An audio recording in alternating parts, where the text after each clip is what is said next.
Welcome to this explainer. Today, we're tackling the exact skills you need to analyze complex, persuasive texts. We're officially calling this Distinguish Fact from Opinion, Persuasive Techniques, the trouble with television.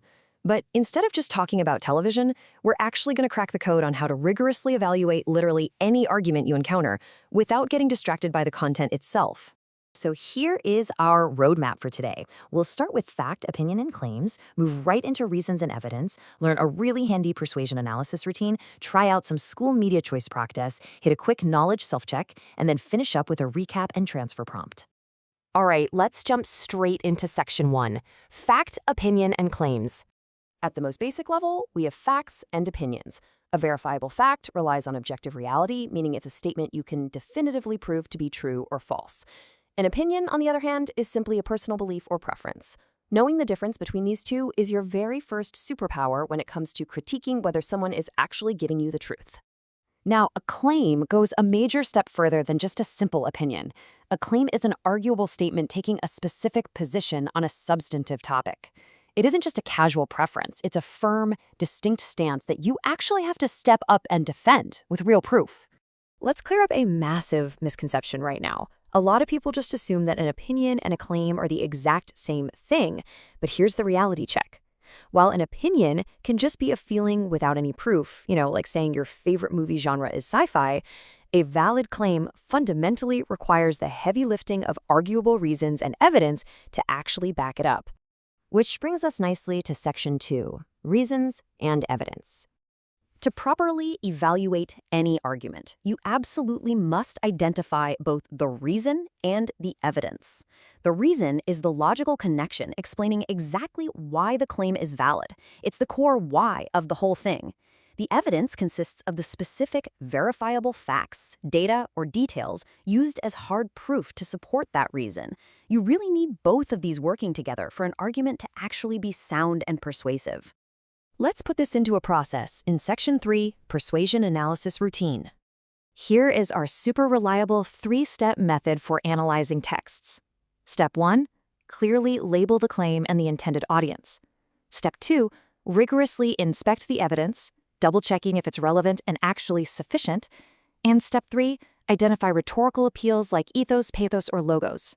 But, and this is absolutely critical, only apply those labels when the author's exact wording strictly supports it. Don't just guess.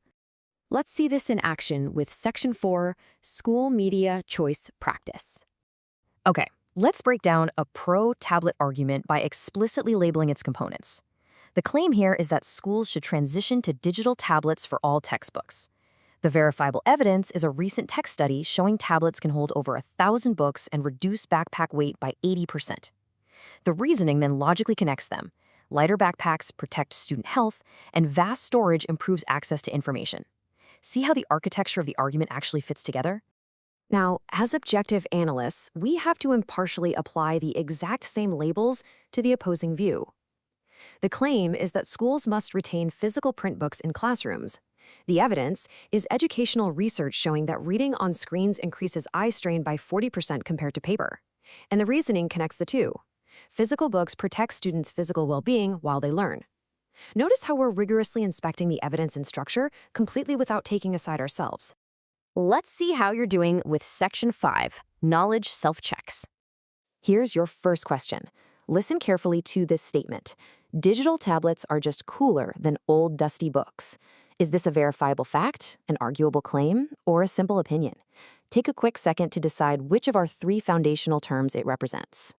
If you guessed simple opinion, you are spot on. The reasoning here is that it states a personal preference. The word cooler really gives it away, right? Without providing any arguable reasons or verifiable data-backed evidence. It completely lacks the logical structure needed to be evaluated as a formal claim. Let's try one more. Think back to the final step of the analytical routine we just covered. When examining persuasive techniques, when is the absolutely only time you should label a text with ethos, pathos, or logos? The answer is only when the wording explicitly supports that label. The standards strongly emphasize citing specific textual evidence. You must only apply those rhetorical labels when the exact wording of the text directly supports it. This ensures your analysis stays grounded in hard evidence, not just guesswork. Let's bring it all home with Section 6, recap, and transfer prompt. Here is our strict 3-sentence recap for today. First, remember that a claim requires arguable reasons and evidence, completely distinguishing it from a simple opinion or a verifiable fact. Second, our routine requires explicitly labeling the claim and audience, inspecting the evidence, and identifying rhetorical appeals strictly based on the author's wording. And finally, applying these exact labels helps you properly evaluate the true soundness of an argument's reasoning and the relevance of its evidence. Now, I have a challenge for you. Take this exact analytical routine, dive straight into the Library of Congress informational text primary source sets, and uncover the hidden architecture of a real historical argument.